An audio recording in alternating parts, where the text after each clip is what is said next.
उद्योगाची गाथा या आमच्या कार्यक्रमात आपलं पुन्हा एकदा हार्दिक स्वागत। उद्योगाची गाथामध्ये आपल्याला देखील सहभागी व्हायचं असेल तर 9820939420 या क्रमांकावर नक्की संपर्क साधा। आता आपल्यासमोर घेऊन येत आहोत मनी मॅटर्स ही कंपनी।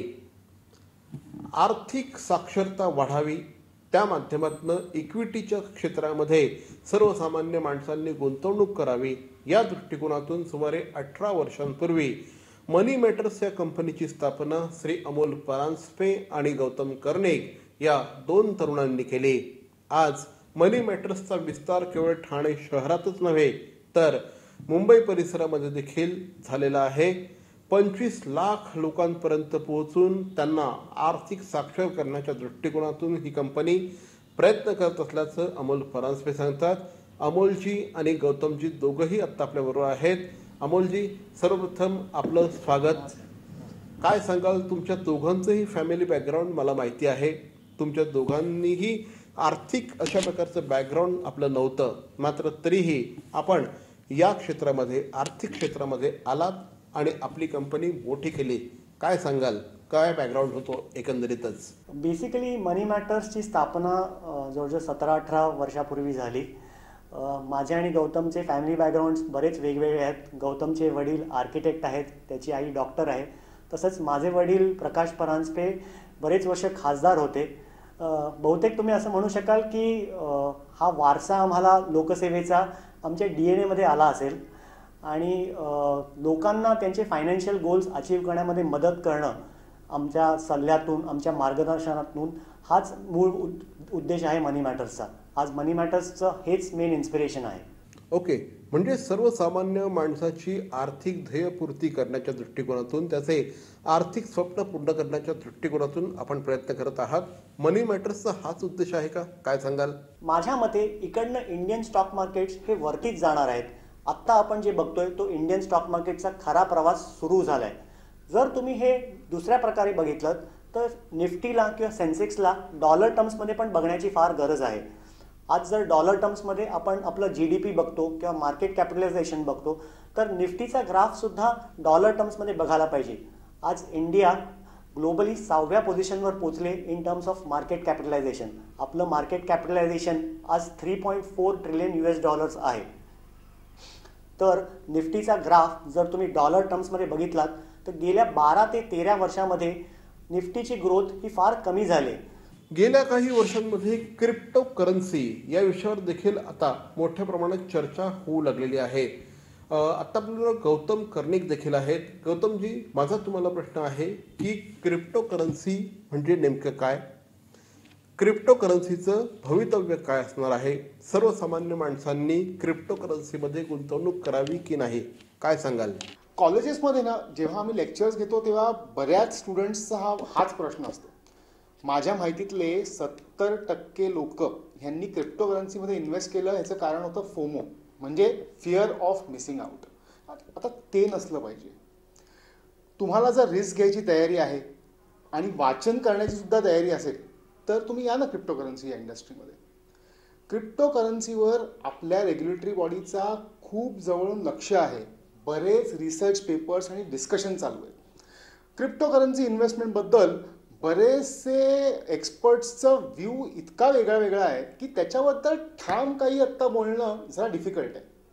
पण क्रिप्टो करन्सीमुळे ना ब्लॉकचेन नावाची एक रेव्होल्युशनरी टेक्नॉलॉजी ही इंडस्ट्रीला मिळाली आहे, ज्याचा उपयोग इतक्या इंडस्ट्रीजना झाला आहे आणि त्याचा फायदा खूप आहे। त्यामुळे क्रिप्टो करन्सीबद्दल बोलात तर I will wait and watch. नक्कीच क्रिप्टो करन्सीबद्दल आता तुम्ही जी काही माहिती दिलेली आहे ही निश्चितपणे आपल्यापैकी अनेकांच्या उपयोगाची असणार आहे। पण गौतमजी, माझा तुम्हाला आणखी एक प्रश्न आहे की मग गुंतवणूक करताना आणखी कोणत्या कोणत्या सेक्टर्सचा विचार व्हायला हवा? कारण गुंतवणूक ही नेहमी बहुआयामी असावी असं बोललं जातं, त्यामुळे आणखी कुठल्या सेक्टर्समध्ये आपण गुंतवणुकीचा विचार करू शकतो, काय सांगाल? क्रिप्टोच्या बाबतीत ना इतकं सोपं नाही। हे बघा, काय करायचं यापेक्षा मी सध्या काय करतो हे तुम्हाला सांगतो। क्रिप्टो करन्सीमध्ये मी सध्या वैयक्तिक इन्व्हेस्ट करत नाही, पण त्याचा अभ्यास नित्यनियमाने करतो। क्रिप्टो करन्सी जेव्हा रेग्युलराइज आणि रेकग्नाइज होईल ना त्यावेळेच्या मार्केटच्या सिच्युएशनप्रमाणे त्यात इन्व्हेस्ट करायचं की नाही हे मी ठरवीन. ह्याच्यावर तुमचा दुसरा प्रश्न, त्याबद्दल नितीनजी मी तुम्हाला अभिनंदन देतो. कारण का तुम्ही असं नाही विचारलं की तुम्हाला कुठल्या स्टॉकमध्ये इन्व्हेस्ट केलं पाहिजे किंवा काही टिप आहे का स्टॉकबद्दल. तुम्ही हे विचारलं की कुठल्या सेक्टरमध्ये इन्व्हेस्ट केलं गेलं पाहिजे. हा ना अप्रोच तुमचा खूप चांगला आहे. कारण ना खूप असे सेक्टर्स आहेत जे आता अपकमिंग आहेत, जे आता वरती येत आहेत. हेच पहा ना, आता इतकं आरोग्याबद्दल लोकांमध्ये अवेअरनेस वाढलं आहे. त्यामुळे मला वाटतं फार्मा जो सेक्टर आहे ह्याच्यामध्ये खूप चांगल्या कंपन्यांमध्ये गुंतवणूक आपण करू शकता. दुसरं, आमच्या रिसर्चच्या इंडस्ट्रीत आलात तर आत्ताचा हॉट टॉपिक आहे इलेक्ट्रिक व्हेकल्स. तोही एक सेक्टर खूप प्रॉमिसिंग वाटतोय पुढे मला. हे बघा, सेक्टरबद्दलचा प्रश्न जरी तुमचा बरोबर असेल ना तरी गुंतवणुकीचा किंवा इन्व्हेस्टमेंटचा हा जो अप्रोच आहे ना हा तुमच्या फायनान्शियल गोल्सशी अलाईन असणं खूप गरजेचं आहे. आपण पुन्हा एकदा अमोल परांजपे यांच्याकडे वळतो आहोत. मनी मॅटर्स या कंपनीविषयी आज आपण चर्चा करत आहोत. मनी मॅटर्सशी आपल्याला काहीही सल्ला हवा असेल अथवा त्यांच्याशी संपर्क साधायचा असेल तर आता स्क्रीनवर नंबर दिलेले आहेत. अमोल परांजपे, पुन्हा एकदा आपलं स्वागत. मला सांगा की ज्यावेळेस आपण एखाद्या गुंतवणूक सल्लागाराकडे जातो त्यावेळेस आपण त्यांना नेमके कुठले प्रश्न विचारायला पाहिजे? दुसरी गोष्ट म्हणजे आपण त्याच्याशी काय काय चर्चा करायला पाहिजे, काय सांगाल? जसं आपण आज मुलांना नर्चर करतो, प्रेम करतो, त्यांच्यासाठी सगळं काही करतो, त्याच प्रकारे तुम्हाला पैशावरती प्रेम करायला लागेल, पैशाला नीट जोपायचं लागेल. त्यासाठी लागणारं जे काही आहे ते तुम्हाला शिकायला लागेल, समजून घ्यायला लागेल. यासाठी तुम्ही पैशाच्या बद्दल आपल्या परिवाराशी बोला, मित्रांशी बोला, तुमच्या ऑफिसमधल्या कलिगशी बोला. फायनान्शियल अवेअरनेस या क्षेत्रामध्ये बरेच वेबिनार्स होत असतात ऑनलाईन प्लॅटफॉर्म्सवर, त्यांना अटेंड करा, तिकडचे डिस्कशन्स बघा, प्रश्न विचारा. हे सगळे साधे सरळ उपाय आहेत तुम्हाला पैशाविषयी जाणून घेण्यासाठी. मनी मॅटर्सच्या माध्यमातून 25 लाख लोकांपर्यंत पोहोचण्याचा प्राथमिक उद्देश, प्राथमिक टार्गेट हे मनी मॅटर्सच्या माध्यमातून आपण ठेवलेलं आहे. अमोलजी, काय सांगाल? हे 25 लाख लोकांपर्यंत पोहोचण्याचा तुमचा जो उद्देश आहे त्याविषयी काय सांगाल? जसं की तुम्ही आम्हाला सुरुवातीला विचारलं की आमचं इन्स्पिरेशन काय, तर लोकांमध्ये फायनान्शियल अवेअरनेस आणून देणं हेच आमचं ध्येय आहे. आज मनी मॅटर्सनी हे मिशन घेतलंय की 25 लाख लोकांपर्यंत पोहोचणं आणि फायनान्शियली त्यांना अवेअर करणं. शाळकरी विद्यार्थ्यांमध्ये देखील आर्थिक साक्षरता निर्माण व्हावी या दृष्टिकोनातून मनी मॅटर्स काम करत आहे. याविषयी काय सांगाल? की आज मुलांना शाळांमध्ये फायनान्स किंवा पैशाविषयी फार कमी शिकवलं जातं. मला विचाराल तर ह्याचं महत्त्व खूप मोठं आहे. मुलांना आज कळलं पाहिजे की त्यांनी पैसे कसे कमवावे, कसे गुंतवावे, कशासाठी गुंतवावे आणि कसे खर्च करावे. हे जर आपण शाळांपासूनच जर त्यांना शिकवायला लागलो तर आज मुलांना फायनान्स या विषयावरती बरंच काही माहिती होईल. फिनलर्न या कंपनीच्या माध्यमातून जे ऑलरेडी गुंतवणुकीमध्ये आहेत, जे गुंतवणूक करत आहेत, अशांच्या अवेअरनेससाठी आपण प्रयत्न करत आहात. ते नेमकं काय आहे, या माध्यमातून आपण काय करत आहात? बेसिकली ज्यांना स्टॉक मार्केट्सबद्दल माहिती आहे किंवा ज्यांना ऑलरेडी ज्ञान आहे त्या लोकांना स्टॉक मार्केट्समध्ये प्रोफेशनल ट्रेडर्स बनवण्यासाठी आम्ही ग्लोबल फिनलर्न अकॅडमी मार्फत ॲडव्हान्स कोर्सेस घेतो.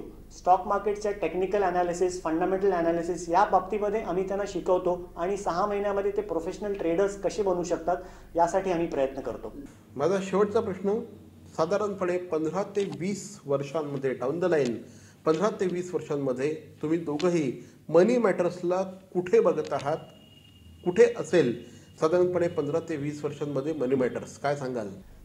आम्ही जेव्हा हे वेबिनार्स चालू केले तेव्हा मनी मॅटर स्टॉक्स म्हणून आमचं यूट्यूब चॅनल आम्ही सुरू केलं आणि त्याच्यामध्ये आम्ही सातत्याने फायनान्स रिलेटेड, पैशा रिलेटेड आम्ही आमचे जे काही मतं आहेत ते आम्ही मांडत असतो आणि लोकांमध्ये फायनान्स रिलेटेड अवेअरनेस यावा यासाठी आम्ही प्रयत्न करत असतो. मनी मॅटर्सचं आमचं विजन असे आहे की 2030 सालापर्यंत आम्हाला मनी मॅटर्सच्या मार्फत 25 लाख लोकांना अवेअरनेस करून द्यायचे फायनान्शियली आणि त्यांचे गोल्स अचीव करायचे. आणि मनी मॅटर्स फक्त भारतातच नाही तर जगभरात आम्ही हे आमचं मिशन आम्हाला घेऊन जायचंय. गौतमजी आणि अमोलजी, आपण दोघंही आमच्याशी बोललात त्याबद्दल धन्यवाद.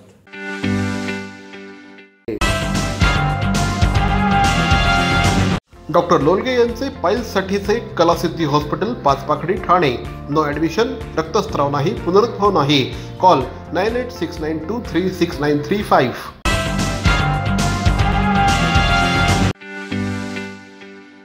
नमस्कार. उद्योगाची गाथामध्ये मी नितीन बोरसे आपलं पुन्हा एकदा हार्दिक स्वागत करतो. विविध उद्योगांची माहिती उद्योगाच्या गाथाच्या माध्यमातून आपल्यापर्यंत घेऊन येण्याचा आमचा प्रयत्न असतो आणि त्याचाच एक भाग म्हणून आज सर्वप्रथम आपल्या समोर येत आहे ठाणे शहर आणि मुंबई शहराला अतिशय जवळचं असणारं सया ग्रँड रिसॉर्ट. सया ग्रँड रिसॉर्ट हे 16 एकरमध्ये वसलेलं अत्यंत भव्य दिव्य अशा प्रकारचं रिसॉर्ट आहे. या ठिकाणी सर्व प्रकारच्या लक्झरी आपल्याला मिळतील. सादर करीत आहोत हॉटेल सया ग्रँडवरचा हा एक खास रिपोर्ट. सया ग्रँड आणि स्पा म्हणजे ठाणे आणि मुंबईतील पर्यटन प्रेमींसाठी एक अफलातून पर्वणी आहे. जगदीश पाटील या ध्येयवेड्या मराठी उद्योजकाने आपल्या अफाट कर्तृत्वातून सया ग्रँड हे आगळं वेगळं विश्व साकारलं आहे. ठाणे शहरापासून पुढे माणकोलीपर्यंत गेल्यानंतर उजव्या हाताला वळायचं. साधारणपणे 2 किलोमीटरवर सया ग्रँड नावाचं एक अद्भुत विश्व आपली वाट बघत असतं. इथला प्रत्येक कोपरा आनंदाची उधळण करत आपल्या स्वागतासाठी सज्ज असतं. जगदीश पाटील यांनी आपल्या आजीच्या नावाने हे अतिभव्य अशा प्रकारचं रिसॉर्ट सुरू केलं. सया ग्रँड बेसिकली माझ्या पप्पांचं खूप मोठं स्वप्न आहे. जे काय त्यांनी हे बनवलेलं आहे म्हणजे ही डिडंट प्लॅन की ते इतकं मोठं बनणार होतं. अँड आम्हाला स्वतःलाही माहिती नव्हतं की असं काहीतरी बनतं आहे. लाईक आमच्या डोक्यात प्लॅन होता की एक छोटं वॉटर पार्क किंवा काहीतरी विथ अ फ्यू रूम्स ते बनवणार आहेत. But then it turned out to be so great and amazing. Mumbai आणि ठाणे परिसरातलं हे सगळ्यात भव्य रिसॉर्ट आहे असं म्हटल्यास चुकीचं ठरणार नाही. इथे आल्यानंतर आपल्याला एक वेगळाच एक्सपिरियन्स मिळतो. लक्झरी म्हणजे सया ग्रँड असं म्हटल्यास वावगं ठरणार नाही. इथे आपल्या कुटुंबियांसह राहण्यासाठी एक उत्तम सोय आहे.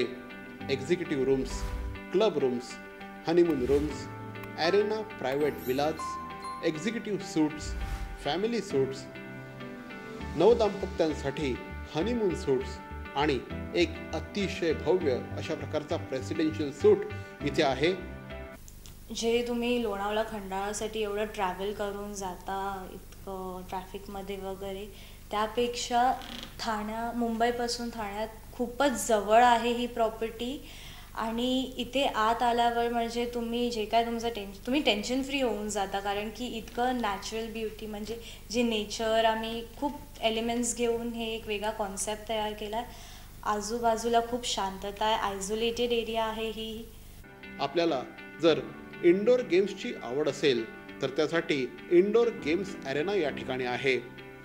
जर मैदानी खेळांची आवड असेल तर या ठिकाणी ती आवड देखील आपली पुरवण्यात येते. शांतपणे जर आपल्याला रिलॅक्स व्हायचं असेल तर त्यासाठी सया ग्रँडचा स्पा अँड सलून हे आपल्यासाठी निश्चितपणे आनंददायक अशा प्रकारचा एक्सपिरियन्स ठरेल. सो एखाद्या फॅमिलीला जो एस्केप लागतो की म्हणजे वीकेंड गेट अवे असतो, तो इथे आम्ही खूप चांगल्या प्रमाणे त्यांना एक वेगळाच एक्सपिरियन्स देऊ शकतो. की मोस्ट इम्पॉर्टंटली चांगले रूम्स, लॅविश रूम्स. परत आपल्याकडे बरेच रेस्टॉरंट्स आणि बार आहेत, लाऊंज आहेत. मग आपण गेम झोन्स, जे मुलांना गेम झोन्स आहे, चांगला आउटडोर स्पोर्ट्स प्लेस आहे आपल्याकडे, स्पा आहे. जर आपण अस्सल खवय्ये असाल तर सया ग्रँड म्हणजे आपल्यासाठी पर्वणी आहे. आपली तृषा शांती करण्यासाठी, क्षुधा शांती करण्यासाठी या ठिकाणी 3 वेगवेगळे रेस्टॉरंट्स देखील आहेत. आपल्याकडे बरेच व्हरायटी आहेत जे तुम्ही एक्सप्लोअर करू शकता. Multi cuisine, pure veg. परत आपल्याकडे एक संकन बार आहे म्हणजे जे पूलमध्ये जाऊन तुम्हाला मज्जा करायची असते. वरतून एक आपल्याकडे डिस्को पब आता बनतो आहे.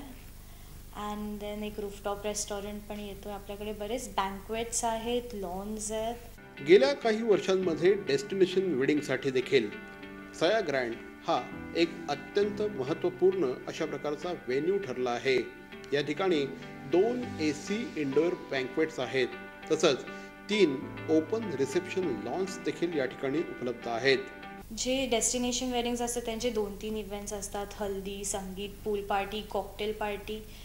ते जे सगळे व्हेन्यूज आमच्याकडे आहेत की म्हणजे तुमच्याकडे संगीत करायचे त्यासाठी बँक्वेट हॉल आहे.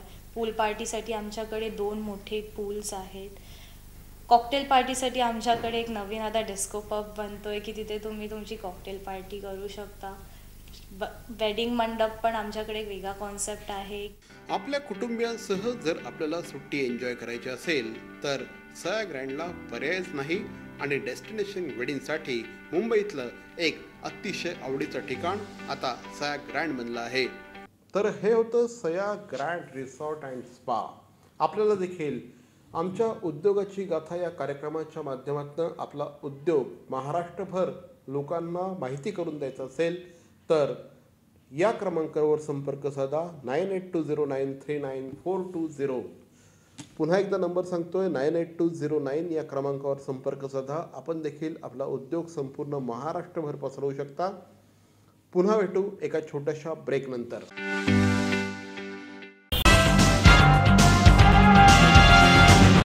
नमस्कार, मी मंगेश देसाई.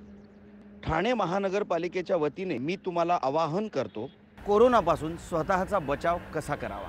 कोरोना बाधित देशामधून क्षेत्रामधून आलेल्या प्रवाशांना किंवा कोरोना बाधित रुग्णांच्या संपर्कात आलेल्या व्यक्तीस हा आजार होण्याचा संभव आहे. कोरोना आजारापासून स्वतःचा बचाव करण्यासाठी काय करावे काय करू नये हे मी तुम्हाला सांगणार आहे. हे नक्की करा. वारंवार साबण व पाण्याने हात धुवावेत. शिंकताना व खोकताना नाक व तोंडावर रुमाल धरावा. अन्न व भाज्या पूर्णपणे शिजवून खाव्यात. कच्चे अन्न खाऊ नये. आजारी असल्यास तात्काळ आपल्या डॉक्टरांना भेटा व त्यावर उपचार घ्या आणि डॉक्टरांच्या सल्ल्यानेच मास्कचा वापर करा. आणि सगळ्यात महत्त्वाचं, कोरोना बाधित देशातून आलेल्या व्यक्तीने ताबडतोब जवळच्या आरोग्य केंद्राला संपर्क करावा. हे अजिबात करू नये. चेहऱ्याला वारंवार हात लावणे टाळावे. गर्दीच्या ठिकाणी जाण्याचे टाळावे. सार्वजनिक ठिकाणी रस्त्यावर आत्ताच नाही एरवीही थुंकू नये. अर्धवट शिजलेले कच्चे मांस खाऊ नये. सर्दी, खोकला, फ्लू ही सदृश्य लक्षणे असलेल्या व्यक्तींशी संपर्क टाळावा. त्याचप्रमाणे कोरोना बाधित व्यक्तींशी संपर्क टाळावा आणि मास्कचा अनावश्यक वापर करू नये. कोरोना आजार निदान व उपचारासाठी कस्तुरबा हॉस्पिटल मुंबई येथे विलगीकरण कक्ष आयसोलेटेड वॉर्ड स्थापन करण्यात आला आहे. कोरोना आजारासंबंधित उपरोक्त नमूद लक्षणे आढळल्यास तात्काळ महापालिका शासकीय रुग्णालयाशी संपर्क साधावा. अधिक माहितीसाठी जवळच्या आरोग्य केंद्राशी संपर्क साधा. राज्यस्तरीय नियंत्रण कक्ष क्रमांक 02026127394. राष्ट्रीय कॉल सेंटर क्रमांक +91 11 2397 8046. जिल्हाधिकारी नियंत्रण कक्ष क्रमांक +91 22 2530 1740. ठाणे महानगरपालिका टोल फ्री क्रमांक 18002 22108. टोल फ्री क्रमांक 104. सगळ्यात महत्त्वाचं, अफवांवर विश्वास ठेवू नका आणि अफवाही पसरवू नका. सरकारी परिपत्रकावरच विश्वास ठेवा आणि कोरोनापासून स्वतःचा बचाव करा.